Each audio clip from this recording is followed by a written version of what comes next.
na sinulat ko po yun? I mean, is it true na sinulat In ko your po yun? blogs, nakita ko yung mga nakalagay sa blog mo. It's either this post is protected by Article 3, Section 4 of the 1987 Philippine Constitution, at saka defend free speech and no to bullies. Your Honor, Would that be true? Your Honor, una po, wala po akong blog, so that's just my personal Facebook account. And yes, nilalagay ko po yon yung disclaimer na yan, kasi nga po, medyo sensitive po ngayon tayo sa mga ganyang post, di ba? So I have to remind to remind the readers also that these are just opinions, these are just reactions, it's no news, and our free speech is protected by our Mr. Chair, Constitution. simple lang po naman yung tanong ko eh. Ano po yun, Your Honor? Ang tanong ko lang naman po pwedeng sagutin ng totoo. Yes. Kasi ang tanong ko lang kung lahat sa iyong post may nilalagay ka na this post is protected by Article 3, Section 4 of the 1987 Constitution, at saka defend free speech, at saka no to bullies. Yes or no? No, Yun lang sir. po, I do not need an explanation. Sir, no, sir. Not all, but most of my posts, may nakalagay pong ganon. Lately, ha? Lately po, ganon. Pero sometimes ay nakakalimutan kong ilagay yon. But as much Yes. as possible, nilalagay ko po because that's also advice din ng mga kaibigan kong abogado. Yes. May I know what Article 3, Section 4 of the 1987 Constitution all about? It's about free speech, sir. And would you free- know, Madam Kiambao, that free speech is not absolute? I understand, sir. You understand? Yes, sir. Yes, Your Mabuti. Honor. Now, matanong ko po ba, no to bullies, who are you referring to? Marami po talagang bullies din sa online at Sino po marami yung po. nagbubuli sa inyo? O ikaw ang nambubuli?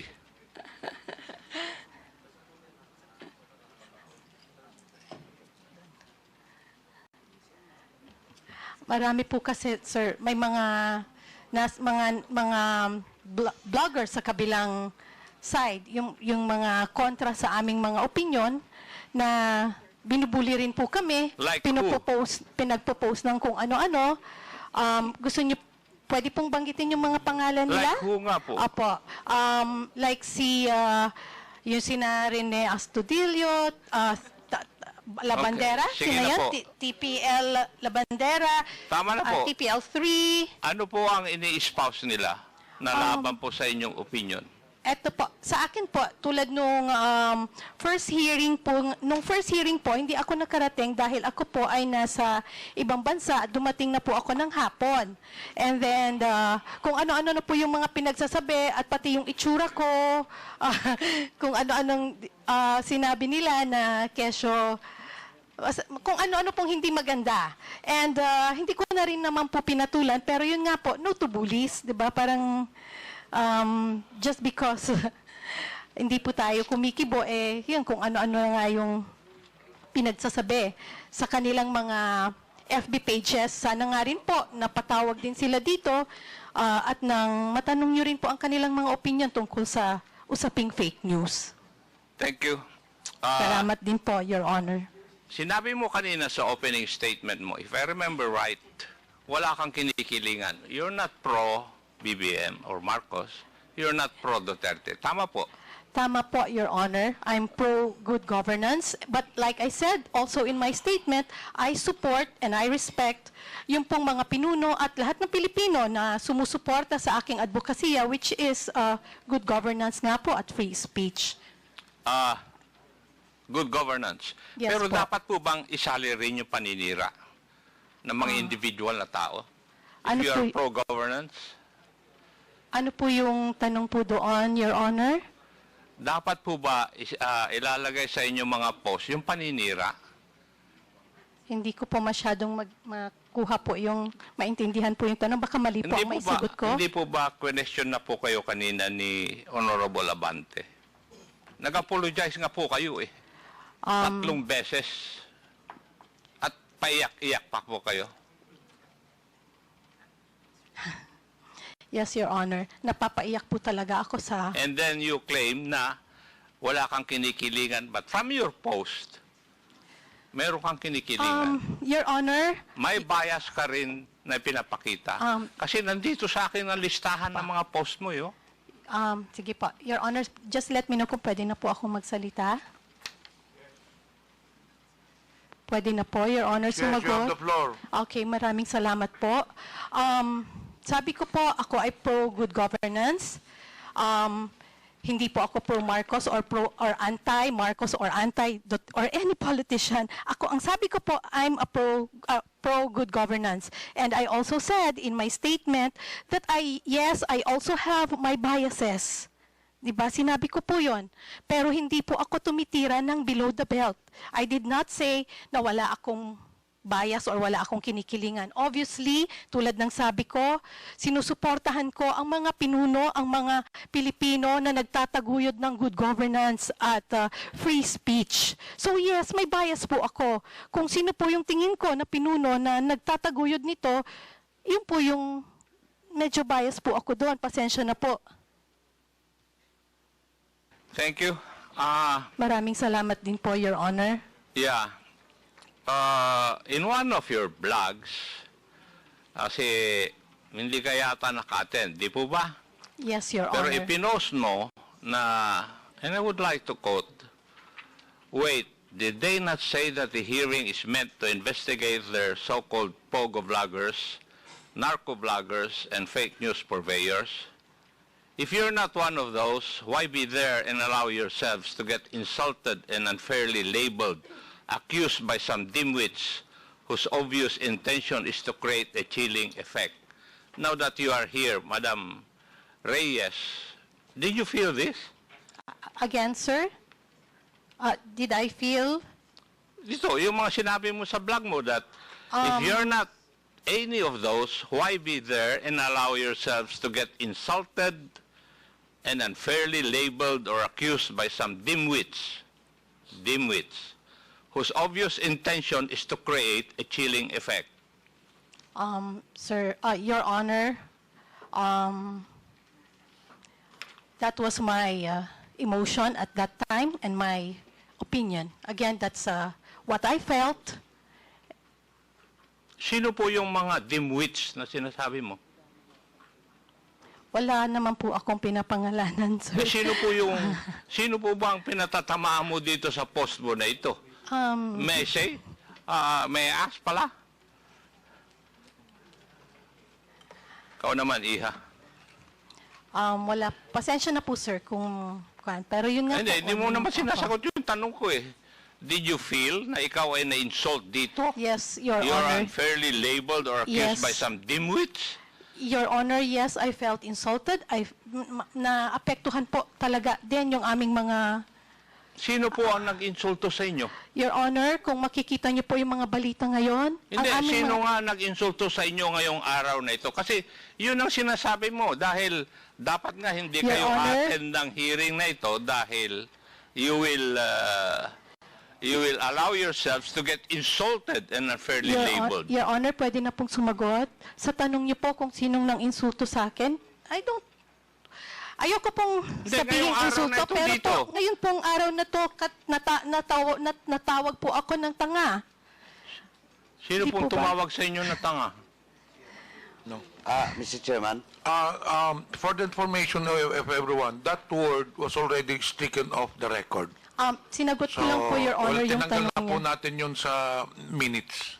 Yes, Your Honor, I understand. Sinagot ko lang po yung tanong ni Your Honor, Congressman Acop, kasi nga tinanong niya kung sino pong nang insulto sa akin. Ayokong isiping insulto po yun, pero kasi naniniwala ako na yung mga ganyang salita ay gawa din lang ng galit niya siguro. Kaya okay lang. Ang gusto ko lang po sigurong, ang masakit lang kasi, anyway, yun lang po yung sagot ko dun sa tanong niya na Pero Yun po, sinabi tanga. mo rin na yung magtatanong sa iyo o mag-insult sa iyo isang dimwit. Di po ba? Inunahan mo na eh. Doon sa blog mo. Di ba? Opo. Um, Yes. It's there in your blog. it is what it is, sir. And yun nga po, that's my... Ikaw ang nauna, Yeah. hindi yung kwan. Kasi inuna mo nang sinabi na kung a-attend yung mga vloggers, they will be labeled or accused by some dimwits. Your Honor, kung titignan niyo po ay yung mga bali-balita ngayon, naidikit na po yung mga pangalan namin sa mga salitang fake news blogger, fake news purveyor, narco bloggers, pogo bloggers, nakadikit na po yon. In fact, yung latest kagabi, sinabi na ikukulong na yung mga parang 11 bloggers. Kami po yon. I-detain. Sino po yung Nasa balita po, Your Honor. kanino pong balita? Marami po. Ano pa yung, pwede po nating makita mamaya. Pero may mga bali-balita na po. Mga mainstream media po ang nagbalita. At idinikit na po yung pangalan namin directly sa mga salitang yan. And nakakalungkot po. Kasi syempre, hindi naman po namin ma-explain yung mga sarili Miss namin sa MJ, lahat. can I cut you off? Yes, Your Honor. May we know yung sinasabi mong nasa balita? Opo. Pwede mo kang pakita sa amin dito? Opo, Your Honor. Saan balita na ikukulong kayo? Hindi- Sino nagbalita? You mentioned mainstream, so that would be GMA, ABS-CBN. Yes. Pwede mong ipakita rito ang Mainstream preba po. na merong nagpalabas ang mga mainstream media na ikukulong kayo? Because Wait I have lang, not Your heard Honor. of any Meron po. mainstream media telling that, saying about this supposedly na pagkulong sa inyo. Pwede mo bang ipapakita rito yung prueba, ebidensya, Meron po. proof that this mainstream media has been saying na ikukulong kayo? Yes, Your Honor. Pwede kong ipakita sa inyo mamaya kung gusto niyo po. Kasi na-screenshot ko Sinong naman mainstream po yan. media ba yung sinasabi mo? Can you just give me Radyo Mindanao Network? At saka meron pa marami pa akong nabasa kasi pino-forward nga po sa amin, sir, yung Mr. mga Chairman. Baka ganyan. hindi naman mainstream media yon. Baka Mr. this is also social media personalities. meron din, oo. I don't think No, sir, if mainstream it is a legitimate media outlet, It is, Your if it's a Honor. mainstream media, these are legit people, I don't think they will make irresponsible statements such as that. Mr. Chairman. Yun nga po, Your Honor. Yes, Representative Baduano. Anyway, with due respect to the statement made by Ms. Kiambao, ma'am, ganito kasi yan eh. Today's hearing will prove that indeed, if it is true, no? At saka dokumentado po yung sinasabi mo, na kahapon o kagabi, may mga ganong report, Meron. it will be proven that it is not correct at it is not true. Kasi, hindi naman kayo kinontempt eh, unless in this hearing, you will violate our internal rules. Di ba? Now, hindi namin problema yun, ma'am.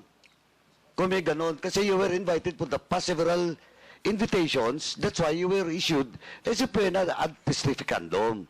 Eh siguro, ano mang media yan, baka interpretation nila, pag wala kayo dito, makukontempt talaga kayo. Now, ma'am, second, ma'am, yung sinasabi mo ngayon, yung news ngayon, you're now in the news. Okay? And yesterday and Now, today, yes. and then, with regards to this hearing, nasa news kamo, and you were accused of being sa fake news, etc., etc. Ma'am, remember, you apologized 4 times on those issues. Na-question sa iyo, and you apologize. And that's on record. Now, if it is true or not, and how it was delivered in social media or any media outlet, ay titingnan natin. But ma'am, sabi ko na nga, you were apologetic for the 4 questions that were issues that was raised against you. Di ba? Now, kaya dalawang issue dito. Question of contempt. Hindi naman kayo sinight in contempt. Now, that will be the question of that media outlet's credibility. Kung ba't nila ni-report na makukontempt kayo, na hindi naman kayo makontempt. Sabi ko nga, hindi kayo makukontempt today unless otherwise. You will violate the internal rules of this committee. Malinaw po yun. Apa, yes, Your Honor. Di ba? Well, in fact, itong hearing ngayon will prove that indeed you attended this hearing and I'm very thankful for that. Kaya Attorney Trexie, I'm very thankful for attending this hearing. But ma'am, ang sinasabi ko lang, yung mga news kagabi na iko-contempt kayo, now, ipoprove natin na hindi kayo na-contempt. Yes, Diba? Your Honor. But question, again, question of fake news, question of you're telling something in your blogs, apat na issue yun. Well, in fact, kinount talaga ni Chairman Abante, you apologize on those blogs that you have made. Your Diba? Honor, yes, Ganun lang Your po, Honor. that's on record. Your Honor, I was just reacting po doon sa, or responding doon po sa tanong ni Congressman Acop. Hindi ko po sinasabi at ina-assume na ganun po yung gagawin ninyo. Nirelay ko lang po sa inyo yung mga balita na kumakalat at kung paanong ang aming mga pangalan ay nasisira. Ay, Hindi ma'am, po ibig sabihin Jim- na dahil sa inyo, kundi dahil dito sa mga nire-report ng mainstream or ng social media about us na nakakasira. Those are fake news. Ma'am, Di po ba? that's why, ma'am, on the other hand, because you attended this hearing, it only proves that you were not cited in contempt. Di ba? Yes, and You are exceptionated doon sa issue na pinalabas nila last night ba yun or the other day. Pero ngayon, yung lumalabas ngayon, again, I would just like to reiterate, yung lumalabas ngayon na fake news ka or et cetera, whatever, it was proven dito because you apologized. Now, it's up to them how to write the news or the item or whatever. In their social media account, bala sila. But ang sinasabi ko lang po, we are basing all based on facts dito. Well, in fact, yung reklamo mo kanina, na parang na-insulto ka, sabi nga ni Chairman, I was the one who moved. Diba to strike out the unparliamentary statement made by my fellow colleague, my fellow chair sa Quadcom. Kaya gusto namin ipakita rin dito na we are fair here, ma'am. yeah, thank you, Your Honor. Thank you, Chairman. Again, sinagot ko lang po yung tanong. Hindi ko po gustong i-bring up ulit yung salitang yon sa akin, pero sinagot ko lang po ang tanong. Maraming salamat po. Representative Acop. Thank you, Mr. Chair. May I go to Madam Crisette Chu? Yes, sir. Is she still, are you Yes, still sir. around? Yes, sir. Good afternoon. Good evening. Yes. Narinig ko po yung pagtatanong sa inyo ni Honorable Benny Abante. Tinanong ako po kayo kung sino yung mga congressmen na may mga anak o nakuan na nag-aaral kung saan-saan sa abroad. Di po ba? Yes, sir. Nagtanong kanina. Did you learn a lesson from that?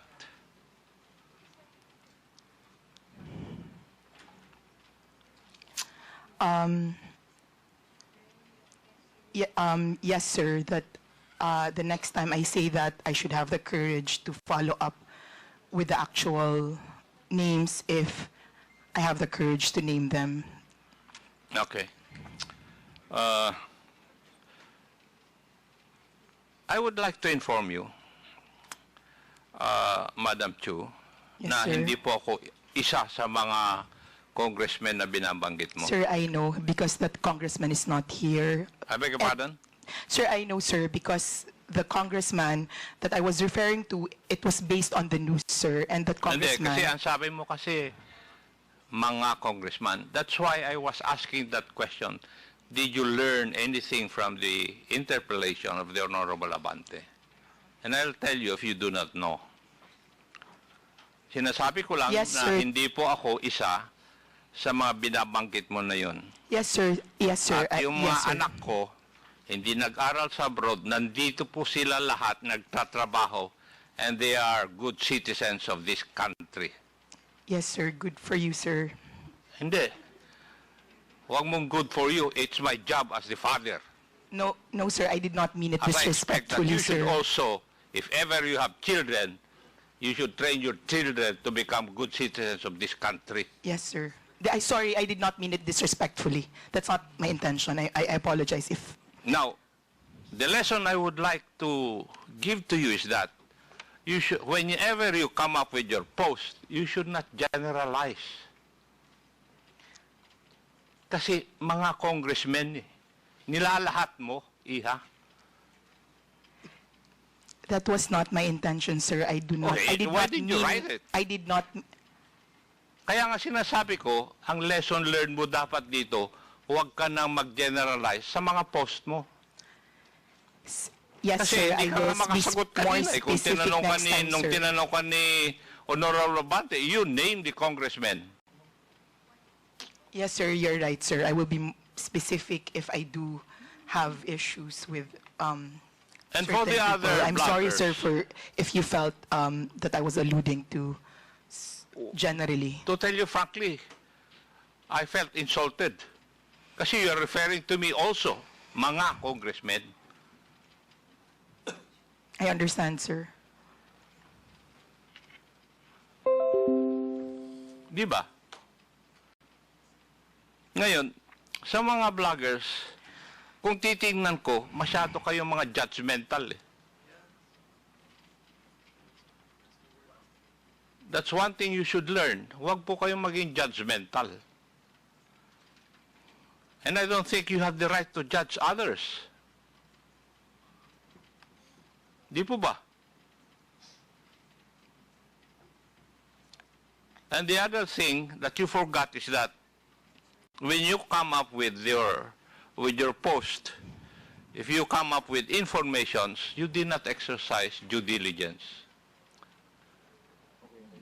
Wala po kayong fact-checking kung totoo yung mga nire-report ninyo. Yun po yung aking observation kasi sa mga post na naharap sa amin. That is why nagkakaroon na tayo ng polarization. And that is one of the ill effects of fake news. Maski na nga yung national sovereignty natin, nahahati na tayo eh.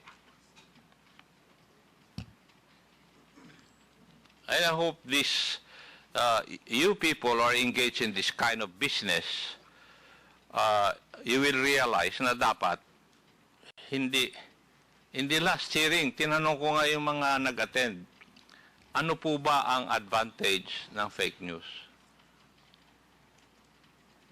Wala naman sumagot sa akin. Baka ngayon, meron kayong sasagot sa akin, ano po ang advantage ng fake news para sa ating sosyedad o para sa ating bansa?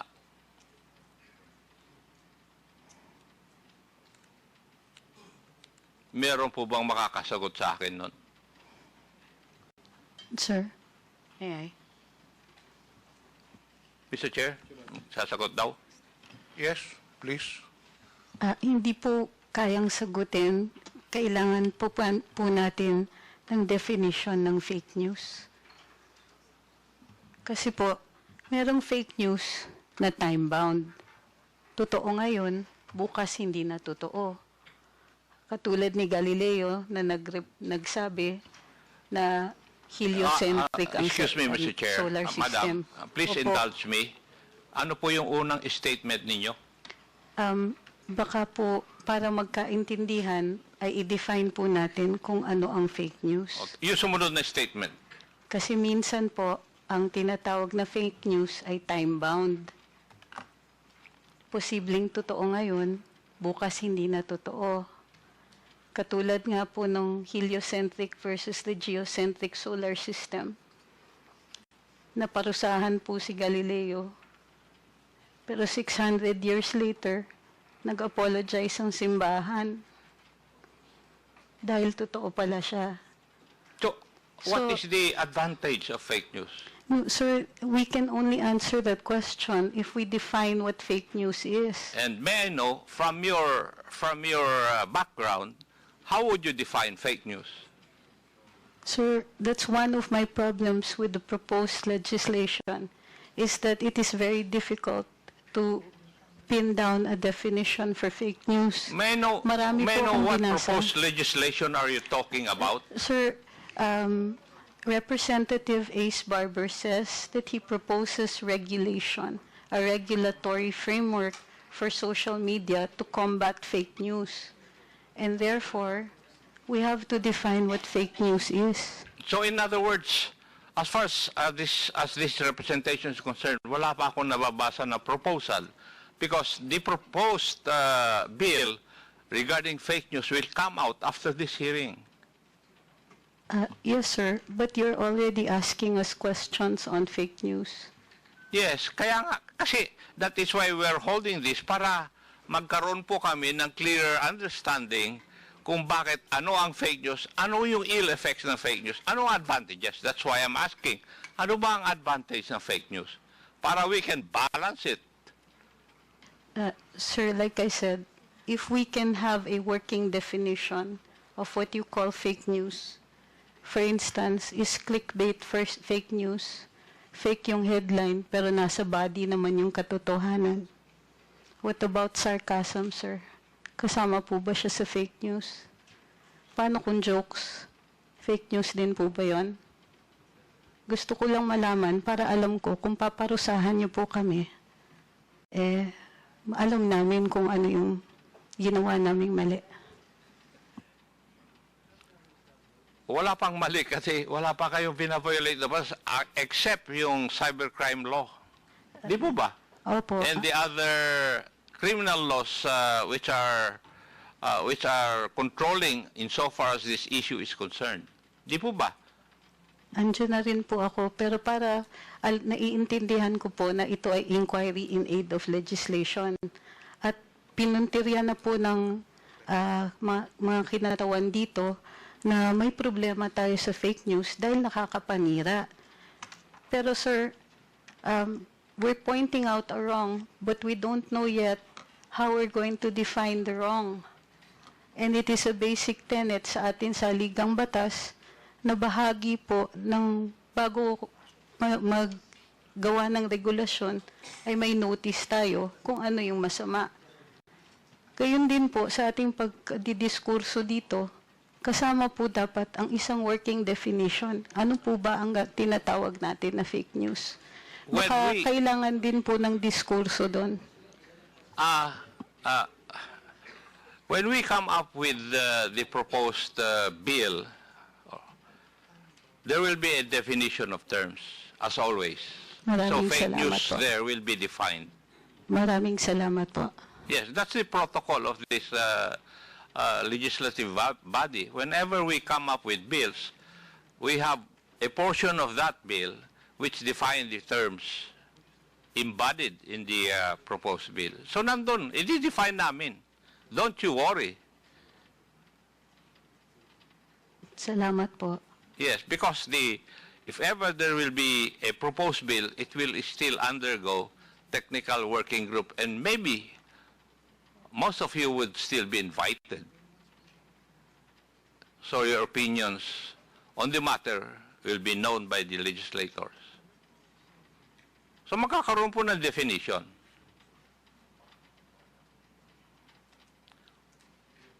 Would that allay your fears, Madam Angeles?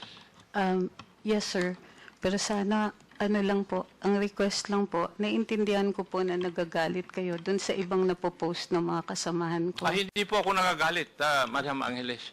Kasi ang nagsasabi lang sa akin, yung mga anak ko, kung binabanatan po ako. Sila po ang mahilig magbasa.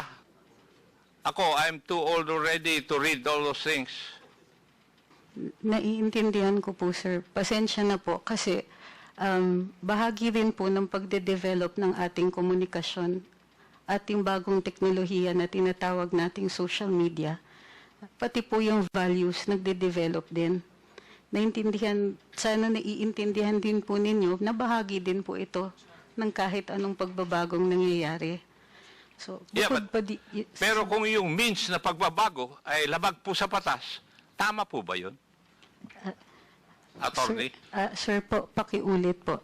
Kung yung pagbabago na sinasabi po ninyo, kasama sa pagbabago, ay kung labag naman po sa batas. Kasama po sa batas? Hindi, labag po sa batas. At Sir, nakakasama doon sa mga citizens ng country na ito. Tama Sir. po ba yun? Sir, maliwanag naman po pag may paglalabag sa batas na kailangan itong parusahan. Sa tingin po Pero, ninyo, sa opo. experience po nyo, kayo po ang kasama dyan sa business na yan. Wala po bang paglalabag sa batas na nangyayari ngayon? Wala po naman din akong sinasabi na walang paglalabag. Hindi, tinatanong ko nga po kayo. Hindi ko naman sinasabi na sinabi ninyo eh. Binabato mo sa akin yung katanungan ko eh.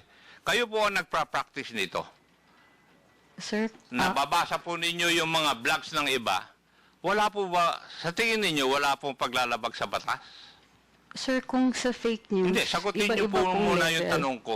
Sir, may mga nakikita ko, yung iba ay libel, mayroon pong iba na dahil hindi po nila naiintindihan, mayroon posibleng mga unlawful utterances. Pero covered nga po siya ng batas. Pero ang pagkaintindi ko po sa diskurso natin ngayong araw na ito ay yung posibilidad na gawan natin ng batas ang tinatawag ninyong fake news. Yes, Yes, sir. that May is the purpose nakikita of this ako. hearing also. Yes, sir. Mayroon din naman po ng paglalabag. Pero dahil hindi pa po batas ang fake news, hindi siya paglalabag sa batas. Gayon pa man, naiintindihan ko, mayroong nasasaktan, mayroong nadadamage.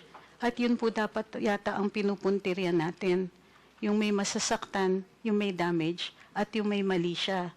Kung titignan po natin ang batas, lahat po ng limitasyon sa kalayaan magsalita at magpahayag ay ukol doon sa mga may masasaktan, katulad ng bayan o kaya individual, o mayroong malaking possibility ng kaguluhan. At ginagawa ito ng may mali siya. So kung ito pong mga elemento na to ay present doon sa pagpapahayag ng fake news, definitely, sir, mayroon pong nangyayari niya ngayon. Noted po. Maraming I agree salamat with you po. also on that point. Thank you.